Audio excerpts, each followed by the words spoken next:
পশ্চিমবঙ্গে voter verification hearing নিয়ে আবারও নতুন নির্দেশ দিল নির্বাচন কমিশন।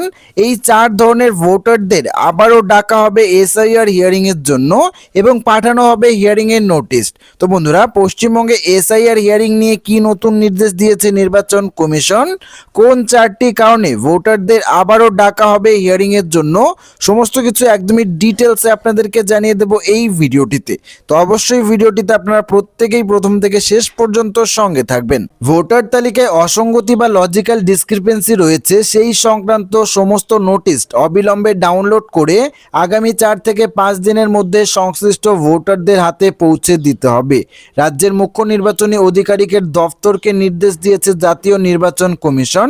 অর্থাৎ জাতীয় নির্বাচন কমিশনের তরফ থেকে কিন্তু রাজ্যের মুখ্য নির্বাচনী আধিকারিকের দফতরকে নির্দেশ দেওয়া হয়েছে যে যেই সমস্ত ভোটারের নাম লজিক্যাল ডিসক্রিপেন্সির তালিকায় রয়েছে বা যাদের নামে নোটিশ এসেছে তাদের প্রত্যেকের নোটিশ কিন্তু ডাউনলোড করে আগামী 4 থেকে 5 দিনের মধ্যে সেই সমস্ত ভোটারদের হাতে পৌঁছে দিয়ে আসতে হবে। সূত্রের খবর, এই কাজে কোনো রকমের ঢিলামি বরদাস্ত করা হবে না বলে স্পষ্ট ইঙ্গিত দিয়েছে নির্বাচন কমিশন। পশ্চিমবঙ্গে ভোটার তালিকায় বিশেষ নিবিড় সংশোধন অর্থাৎ এসআইআর চলাকালীন নির্বাচন কমিশনের চিহ্নিত তথাকথিত লজিক্যাল ডিসক্রিপেন্সির তালিকায় শুরুতে নাম ছিল প্রায় 1,36,00,000 ভোটারের।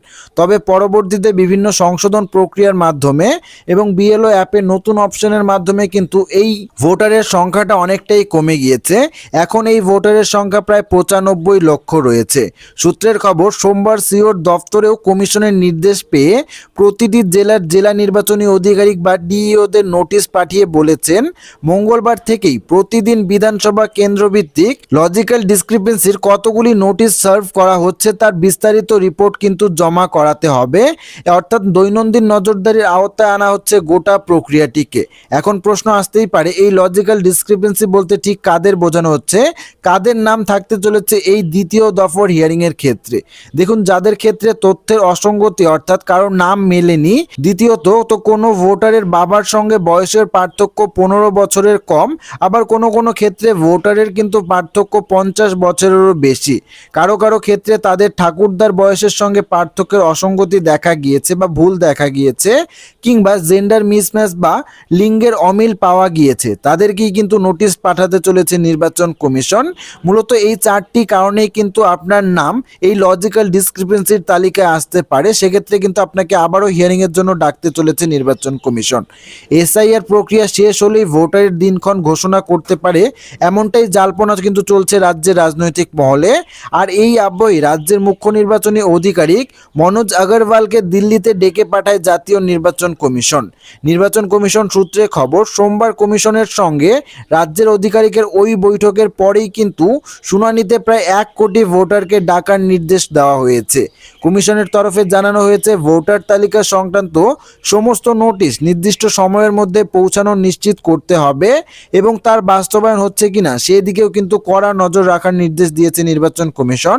সম্প্রতি লজিক্যাল ডিসক্রিপেন্সি বা তথ্যগত অসঙ্গতির তালিকা প্রকাশকে ঘিরে নির্বাচন কমিশনের ভূমিকা নিয়ে প্রশ্ন তোলেন তৃণমূলের সর্বভারতীয় সাধারণ সম্পাদক অভিষেক বন্দ্যোপাধ্যায়।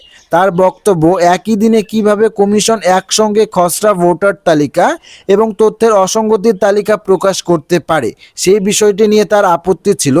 পাশাপাশি তথ্যগত অসঙ্গতির পূর্ণাঙ্গ তালিকাও প্রকাশের দাবি জানান অভিষেক। কিন্তু দেখা গেল তালিকা নয়, উল্টে সেই তালিকায় থাকা প্রায় 1 কোটি ভোটারকে শুনানিতে ডাকতে চলেছে বা হিয়ারিংয়ে ডাকতে চলেছে নির্বাচন কমিশন। তো বন্ধুরা, বুঝতেই পারছেন মূলত এই 4টি কারণেই কিন্তু আপনাদেরকে আবারও হিয়ারিংয়ের জন্য ডাকতে চলেছে নির্বাচন কমিশন।